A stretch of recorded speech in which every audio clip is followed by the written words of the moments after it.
Welcome to the Care Conundrum show. Today, we're going to see what's behind our mystery doors.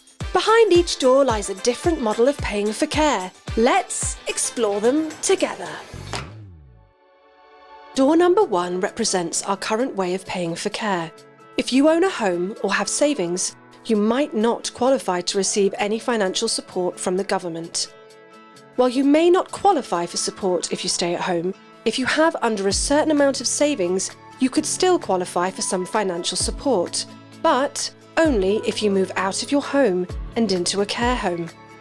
Although you may receive some support if you move into a care home, you may still need to sell your home to pay towards fees and contribute all your savings. If you are on income support and entitled to full benefits, have no savings and don't own your own home, the government will pay for all your care costs. Some people think this is unfair. Don't worry, we're working on something better. Now let's see what's behind door number 2. The free personal care provides personal care free to everyone, whether you're at home or in a care home. It's free when you need it, regardless of your income or assets. Free personal care covers things of a personal nature, like dressing, washing, and giving medications. Free personal care does not include other things like cleaning, housekeeping, and shopping. Free personal care also does not include accommodation costs. Everyone except those receiving means-tested benefits will have to cover accommodation and these other costs with their own savings, assets, or other income. So, what do you think? Will free personal care be the model you choose? Now, let's see what's behind door number 3. The mixed model provides financial support for care for everyone. However, how soon people are eligible for financial support differs. People with personal savings and other assets under a certain amount, called a threshold, will receive government support to pay for care from day 1. People with personal savings and other assets over the threshold will have to pay the full cost of their care for a while first. After that time, they will also become eligible for government support. The government would like your feedback on how much you think a fair and appropriate threshold would be. Suggested amounts are £100,000, £280,000 and £350,000. The higher the threshold amount, the more of your savings you can protect and use for other things. But the more money you protect, in other words, the higher you make the threshold, the more money the government will have to pay towards your care.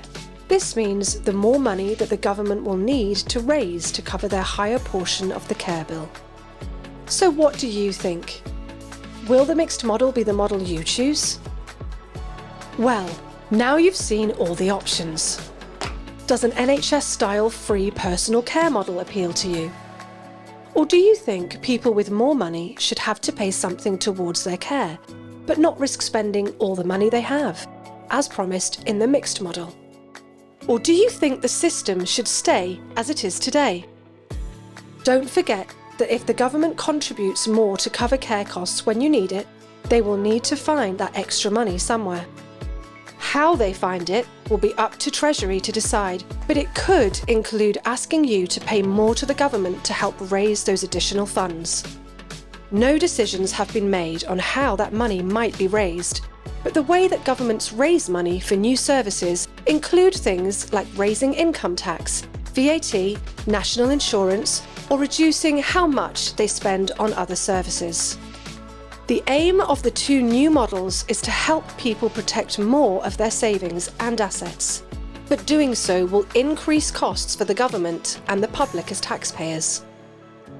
So, to add to your deliberations, the free personal care model is more expensive to the government than the mixed model, but it provides personal care at the cheapest cost, free, to individuals who need personal care. A higher threshold in the mixed model and protection of a larger amount of your savings will be more expensive to the government and taxpayer than a low threshold, but a low threshold will protect less of your assets. The current system is the least expensive to the government and taxpayer, but the most expensive for everyone needing care that does not qualify for income support. It really is quite a conundrum, which is why we really need your help to find a fairer way to pay for care. Let us know what you would choose at a face-to-face session or by completing the survey. Thank you for being a part of the Care Conundrum show.